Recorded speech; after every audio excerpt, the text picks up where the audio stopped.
Welcome back to the Womb Envy Project.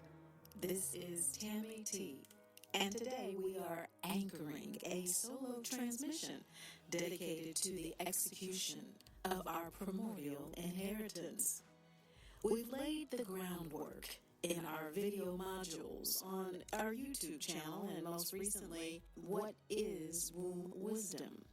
Our recent Substack blogs and podcast, Womb Logic and The Womb and the Loom. Today, we need to talk about how we move past abstract ideals into the real, raw, daily execution of the Mommy Ices bloodline. If you track the media content I put forward, then you already know what the Mommy Ices bloodline is. If you don't, you can find out at the Great Mother Speaks YouTube channel. If you're setting your loom for the Sagui preparation and honoring the Hall of Mirrors journey, you understand that this framework demands an unshakable grounding. We are claiming empowerment and the precise enthusiasm necessary to execute our Chamba identity. This isn't a theoretical exercise. Bring the pneumo serpent current down into earth. And the pneumo is water, fluidity, and ancient genetic memory. That is our bloodline. The serpent is the movement of the shuttle on the loom, crossing back and forth through the warp and the weft of your daily reality, whose symbolism has come to be known through the ages as our soul familiar. When you operate out of a standard linear conditioned logic, your loom gets knotted. You experience friction because you are trying to force the fluid, serpentine intelligence of the bloodline into the rigid square box of zoologic.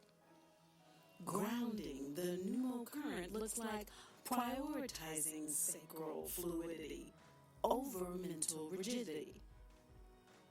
I repeat, grounding the pneumocurrent looks like prioritizing sacral fluidity over mental rigidity. This means before you execute a business deal, sign a contract, or engage in any relationship, you don't just run it through your mental spreadsheet of pluses and minuses, pros and cons. You drop your awareness down into your pelvic bowl. Does the water flow? Or does it contract? Does the water feel constricted? Is your gut expanding like a primordial wave? If it is constricting, that is your fluid DNA warning you of a misalignment. This fluid guidance ties directly into our Mommy Ices heritage.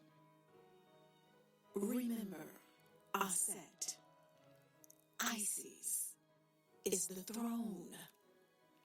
Mami Wata is the untamed authority of the deep waters. The pneumo descended from the throne, the cosmic womb. And so when you blend them, you get a sovereign archetype that rules from inside out. Your womb is the literal seat of your sovereignty. The world is full of institutions driven by womb envy. Systems designed to mimic, colonize, and regulate your inherent creative capacity.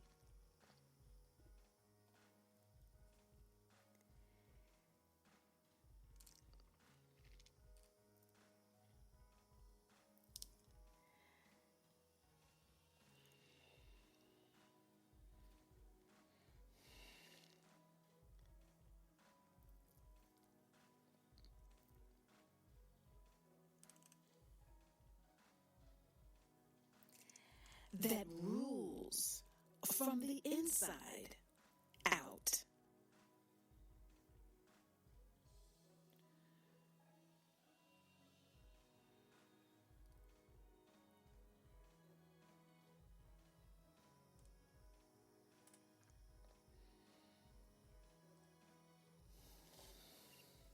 To understand why the coronation of the pelvic bowl is at the very core of Chamba empowerment.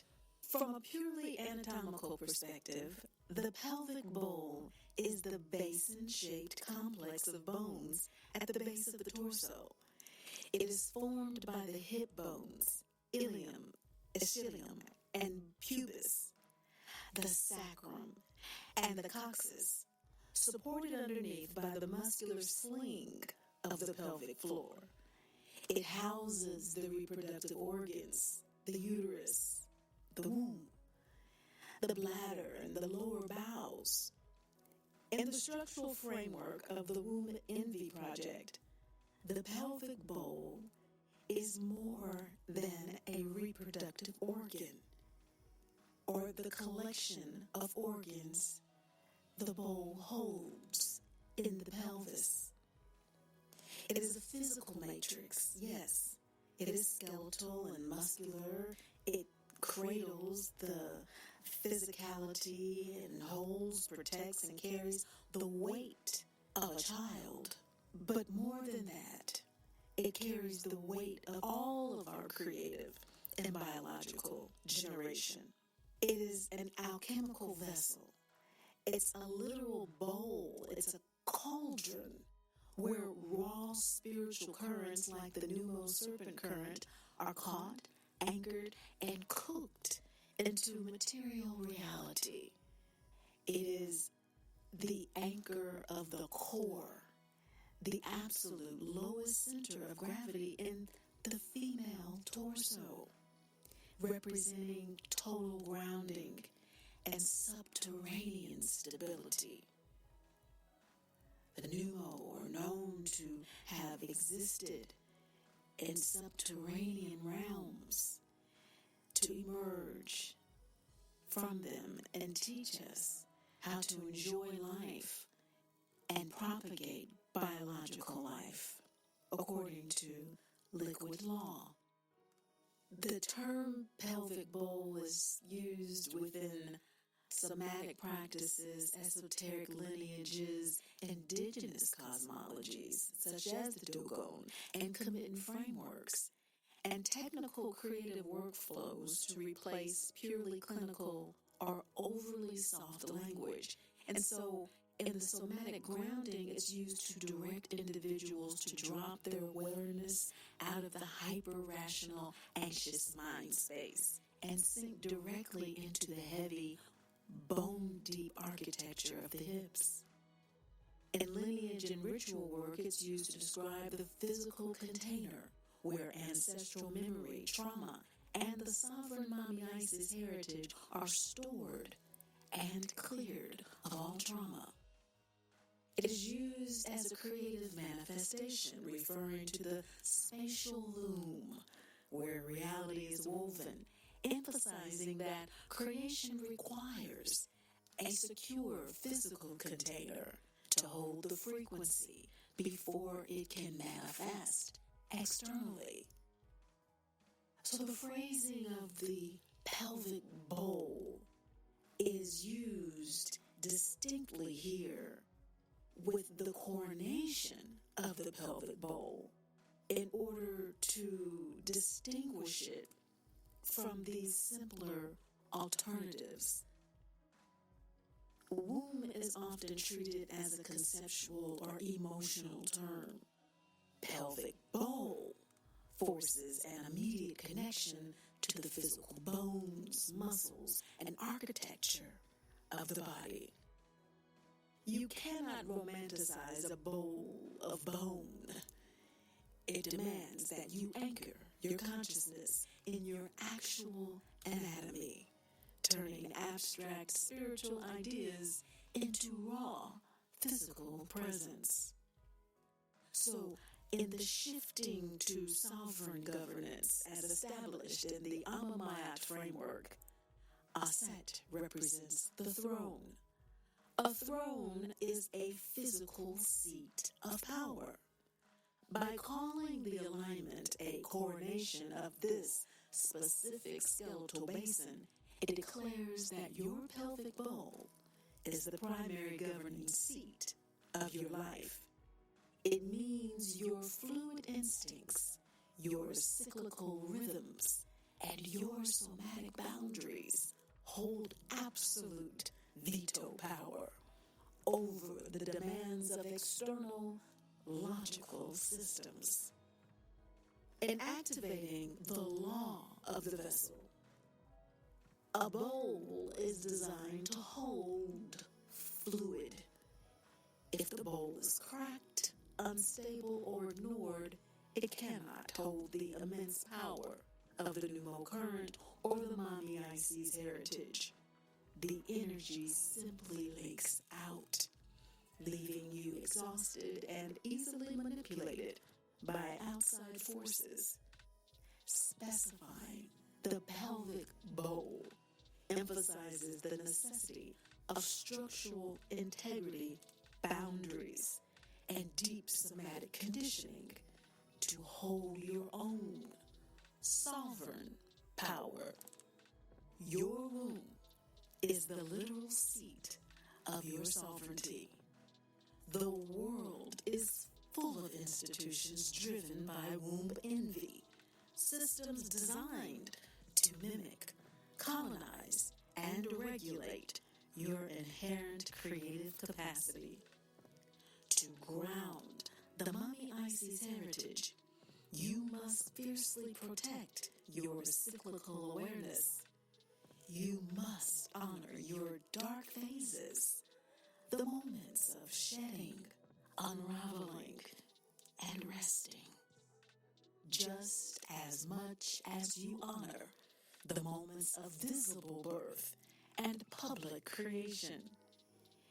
If you do not actively clear the emotional storehouse of your womb, you let the residue of external systems dictate your output. We don't live to satisfy an external ideal. The bloodline lives to anchor the Amamayat Mommy Isis Sibyl survival wisdom that is responsible for our core existence. For listeners on the public feed, this is where our public transmission ends. Replay womb logic and the womb and the loom. Drop into your body. Trust your fluid instincts and protect your seat. For our paid subscribers, stay exactly where you are. We are pivoting immediately into the next 30 minutes, where we're going to practically translate how the summary of attrition, our greatest challenges through this rites of passage in the initiation protocol, operate directly through the intelligence of the sovereign seat to empower Chamba sovereignty. Let's go deeper into the chamber.